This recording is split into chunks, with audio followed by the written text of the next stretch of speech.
What's up, everyone? If you're still hanging out for the holidays, trying to stay off a gun broker like I am, we're going to make an extra video for you this week, all right? So, buying a used high-end 1911, 2011 style gun, all right? So, what goes into this? I actually got some questions on this from a viewer, and like I say, I'm trying to stay off gun broker myself, so I was inspired to do this for you. Some things that I look for when I'm buying a high-end pistol. When I say a high-end pistol, I mean we're looking at stuff that is, we'll say, over $1,500 ballpark on the used market.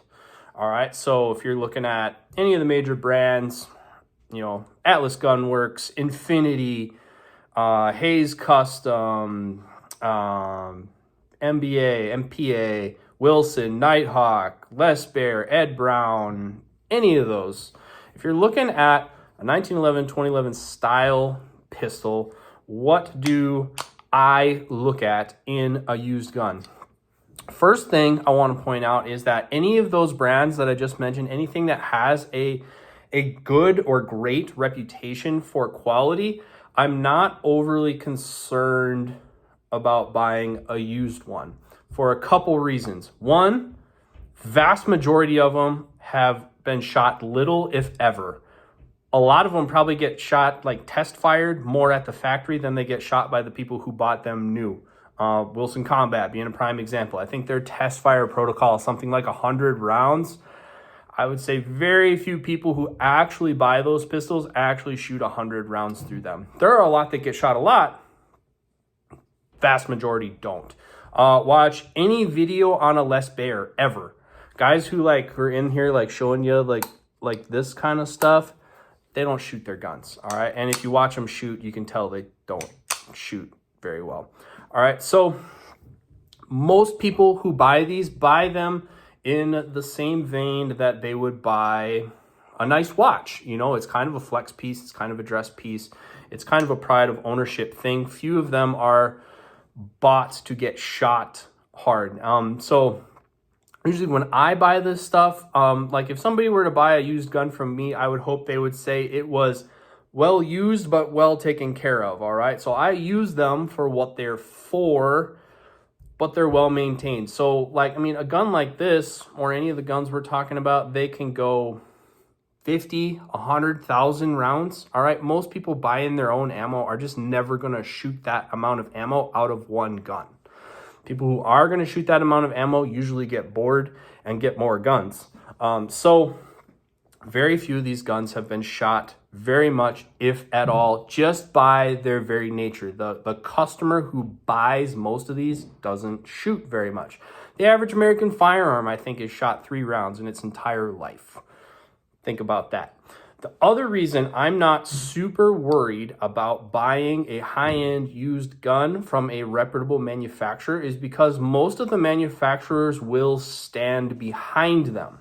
All right, even if they don't have a Vortex-like warranty where you can just send it back to them and they'll do whatever transferable warranty, most of them, in an effort to build and preserve their brand, are willing to at least restore their guns to working order if something is wrong with them. All right, I bought on the used market, I bought a different Alchemy, not this one, and I forget what it was. Extractor tension. It just didn't have enough extractor tension on it. It worked, it functioned, but I could tell extractor tension was not correct, and I fixed it myself because I know how to do that. But in private conversations with Eli over at Alchemy, he was like, dude, why didn't you send that back to me? I was like, well, it would been a pain in the butt to send it to you. I just know how to fix it. Oh, no, we want to see them. We want to see them. We want to improve our processes if our guns are not going the test of time. All right, so, and any of these manufacturers that I mentioned, most of the manufacturers I just mentioned are like that. They want their guns in the wild to be completely functional. So if guns are not functional, they're usually very interested in getting to the bottom of it. If you as a customer are easy to work with, all right? If you just go, gun not work, Yeah, you might be in for a ride with some of them. But generally speaking, if something's not right with your gun, if something is broken with a gun that you buy on the secondary market, if they won't fix it for free, they have gunsmiths that they're willing to do it, and it's usually pretty reasonable. Atlas being an example, okay, Atlas has a $300 service package, all right, for owners or new buyers, all right. If you have an Atlas that has high round count on it and you think it just needs to be looked at, you need Randy to give it the once over, $300, you can send them a gun and they will restore it to the condition it's supposed to be in and put fresh springs in it. That's a really good deal. All right. If you're not capable or comfortable in your knowledge of doing all that stuff, $300 for a service package, you pay more than that to service your car. All right. So I look at it that way. If you're actually shooting guns a lot, that's a really good deal. And most manufacturers will do something like that. They are willing to restore their guns to original condition. Another concern that a lot of people have is, well, what if somebody got in there and did something crazy with the trigger? That is a real concern. I think that's kind of a bygone era. By and large, most people who are actively shooting now are not from the tinker with it generation. So very few guns like this are tinkered with, or the people who do want to tinker with guns, they don't buy guns like this to tinker with. They buy a Colt, a Springfield, a TSAS. All right, they're buying stuff that's a little bit lower shelf. If they're tinkerers, there aren't very many people who tinker with these. And if they tinker with them, they either know what they're doing or they send them to someone who knows what they're doing. So I would say in my career of dealing in secondhand high-end firearms, I saw very few, I don't know that I saw any that had obviously altered triggers that were undesirable. I'd be hard-pressed to think of one in all the ones that have passed through my hands. Most of them are going to be the ones passed around in the competition circles. All right, so if you're shooting USPSA and you're trading with your USPSA buddy, I would say that's probably the most danger you have of getting a trigger that has been tinkered with. But even then, I mean, most of the USPSA people I know who are tinkering around with triggers, they're pretty harmless. So even if it's bad, I mean, a trigger in here is a hammer, a sear, and 2 pins. As long as they haven't fundamentally messed with the frame, a couple $100, you could put a desirable trigger back in here. So for all those reasons, I'm not super worried about buying these on the secondary market, just because of brand and established quality that is known about pistols like this. But what do I actually look for? If I pick this one up and I'm going to buy this one, I actually recently bought this one used. I bought this one used on Gunbroker, so I bought it sight unseen. All right, just looking at pictures online, fairly comfortable in what it was. What am I looking for when I look at it? First red flag, and this one would, if I added these things secondhand, all right? So if this one were on the used market today, my immediate red flags would be they have changed external accessories or features, all right? So here you have an Alchemy Prime Compact. It has Wilson grips on it and a Wilson ambidextrous thumb safety. So I know for a fact that this gun has been tinkered with by somebody. If I saw this online, I would red flag it in my head, or I would at least be willing to pay less because I know someone has been in here. All right. So first thing I look for is, are these guns in original configuration or have they been changed? If they've been changed, instant deduct and what I'm willing to pay, or I'm going to haggle harder on them. The next thing I look for in guns, especially if you can't see them, is I just look at the finish. All right, now this is usually what they're trying to get pictures of, and on this camera, you're not going to be able to see it. But this one, it has some, actually, you can probably see some bluing. No, this light's horrible. You can see some of the bluing wear on there, which we would expect on a blued gun, especially on a blued gun. You're going to see if it got some use out of it, because you can't use a blue gun and leave it pristine, really. So I start to look for around where the hands are, how worn these are. You'll start to see the handling marks. And then also around the front here. You see this front lead corner here, how the bluing is starting to wear off? That would tell me that somebody wore this in a holster, all right? Not immediately a red flag, but it would tell me that this gun is different from the ones that got purchased and left in the bag or left in the safe. Someone actually used this one, all right? Not a turn off, but it's helping me decide what I'm willing to pay, all right? If this thing was absolutely pristine, I'm like, okay, this thing is basically new and left in the bag, and I'm willing to pay that, you know, or pay for that if that's the condition if it's in. Once I start to see that it's got handling marks on it, on the finish will tell you a lot about the life that the gun lived. And the life that the gun lived to date affects how much I'm willing to pay for it, because in the used market, we're trying to get a good deal. The next place that I look is on the barrel itself. So I start to look at the barrel hood.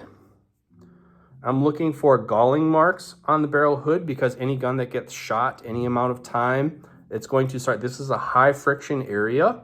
So it will start to show signs of life on here. Not that it's bad. Again, I'm just looking for hints about who owned it before me. All right, did they shoot it or not? You'll be able to see on the top. If that hood on the top is pristine, it's probably a gun that didn't get shot very much. Same thing with right up here where the barrel locks up. All right, if you get horizontal galling up here, that is signs of a gun that's been shot, you know, a fair amount. I have other guns. We have quite a bit here. This gun, both with what the original owner claimed, or actually the second owner that I bought it from, what he claimed it had been shot, and then what I know I've shot through it. This gun has about 3,000 rounds through it. All right, 3,000 rounds. It does not really have the horizontal galling that I'm looking for on the barrel. Now, some of that is just intrinsic to how well the gun is fit. Well-fit guns won't show that as much, but to some extent, you will see from the slide going back and forth, it will show signs. Also, on the high-end guns, of course, the lockup, that's something a lot of people look for. Again, just kind of in a sense of like when these guns are new, they have a little bit of a pop to them. This one doesn't really have it anymore, and it's a 9mm. So what it did have was very subtle to begin with. Now it's also been shot, so this one's well broken in. But you can feel that everything locks up tight when it gets in there. It doesn't just clack together. That's kind of a feel thing that I would look for if I could handle the gun in person. And then of course the trigger. All right, so just feeling what the trigger is like. For the most part, a brand's trigger is going to feel very similar. So if you're looking at Atlases, or you're looking at Hayes guns, or you're looking at MPA guns, Wilson guns, whatever, they tend to have similar triggers. And so if you handle a few of them, you'll start to tell if it's normal or not. And then you can decide if that's something you want to address. But by and large, I am least concerned about buying these on the used market, knowing customers that buy them. For the most part, they are shot very little. If they are shot, usually they are shot basically through the break-in period, and that's where most of them pretty much end their life. I would not hesitate to buy one that had visible signs of high mileage on it. It would just affect what I'm willing to pay for it. And in my head, I would be like, okay, well, maybe I'm going to need a barrel. All right, barrel is a consumable item. Maybe I'm going to need a barrel. Maybe I'm going to need a trigger. Maybe I'm going to need to do some spring work. I'm definitely going to check the extractor tension on a 1911, 2011 style pistol, because that extractor in there, the actual hook that pulls the cartridge out, that is essentially a leaf spring. It needs to have a certain amount of tension to work properly. It is easily user tunable. You can watch a YouTube video on that and have that thing figured out in 5 minutes. But that is something I would have an eye towards. I'm not at all hesitant about buying these sight unseen. Like I said, I bought this one sight unseen on Gunbroker. It is everything that I thought it would and should be for the price that I paid for it. But as I'm evaluating, those are the things I look for. Have they put non-standard or different branded accessories on it? Something to look at. Finish wear from holsters or handling. Oh, the other one I forgot is magwells. This one doesn't have a magwell on it.